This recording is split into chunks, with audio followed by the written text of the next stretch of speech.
In today's video, I'm going to teach you how to download conversation in Slack. Backup Slack conversations. Slack tutorial. If you need a reliable backup of your Slack messages for record keeping, audits, or handovers, this walkthrough will show you exactly where to click and what to expect. I'll point out helpful tips along the way so you can avoid common snags. Start from your Slack home screen on desktop. Then move your mouse to the left sidebar and hover over the settings or gear icon.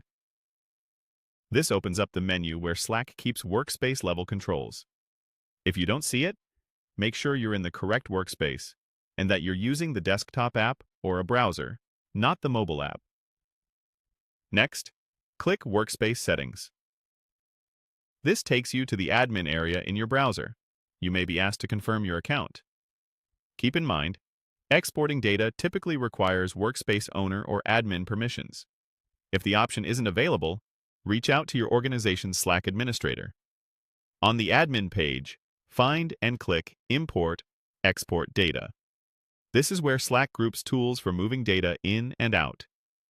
We're focused on exporting, so select Export to get to the controls for backing up conversation history. You'll now see the export options. Click Export Date Range.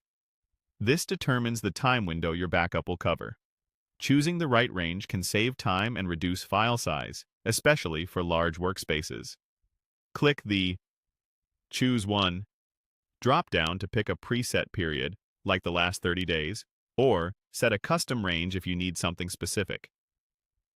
Be mindful of your workspace's time zone so the start and end dates align with what you expect.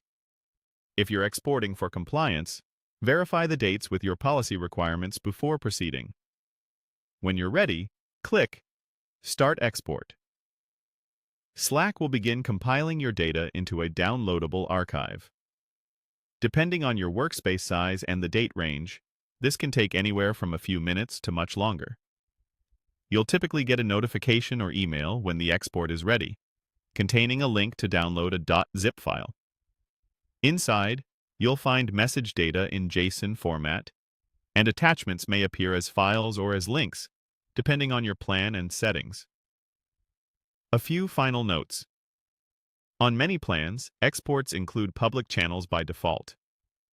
Access to private channels and direct messages is restricted and may require specific approvals or an enterprise plan.